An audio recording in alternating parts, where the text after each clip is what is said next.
Friends কী খবর সবার, আশা করি সবাই ভালো আছেন। আজকে ভিডিওটিতে বলতে যাবো যে যাদের চর্মরোগ আছে আর কি, তারা আর কি এই কয়েকটি করলে আপনাদের চর্মরোগগুলো আর কি ভালো হয়ে যাবে, গ্যারান্টি। আপনার বিশ্বাস সহকারে কাজ করতে পারেন।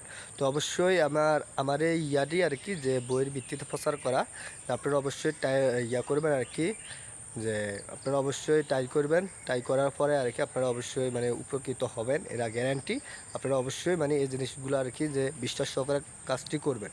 তো আপনাদের চর্মরোগ যদি থেকে থাকে, দাউদ হোক, চর্মরোগ হোক, যে কোনো জিনিস হোক, চর্মের ভিতরে আর কি যে কোনো অসুখ হোক না কেন, আপনারা এই জিনিসটা করবেন। তো আপনারা করতে পারবেন যে যে তেজপাতা আনতে হবে। তেজপাতা বলতে যে গাছের ভিতরে যে তেজপাতাগুলো হয় আর কি, যে কাঁচা কাঁচা তেজপাতা আনতে হবে। কাঁচা তেজপাতা নিয়ে এনে আর কি আপনারা এই জিনিসটাকে বাটবেন। লগে কিছু পরিমাণে হলদি দিবেন আর কি, যে হলদি দিয়ে আর কি ওই তেজপাতাগুলো বাটবেন। বেটে আর কি যে ইয়ার মতো মেহেন্দির মতো তৈরি করে লাগবেন। মেহেন্দির মতো তৈরি করে যে জায়গায় জায়গায় চর্মরোগ আছে সে জায়গায় আর কি দিয়ে দিবেন। যে দেওয়ার পরে হয়ে গেলে আর কি আপনারা অবশ্যই মানে গোসল করার বা স্নান করার আর আধা ঘন্টা 1 ঘন্টা আগে দিবেন। দিয়ে আর কি এই জিনিসটা শুকানো পর্যন্ত আপনারা ওয়েট করতে হবে।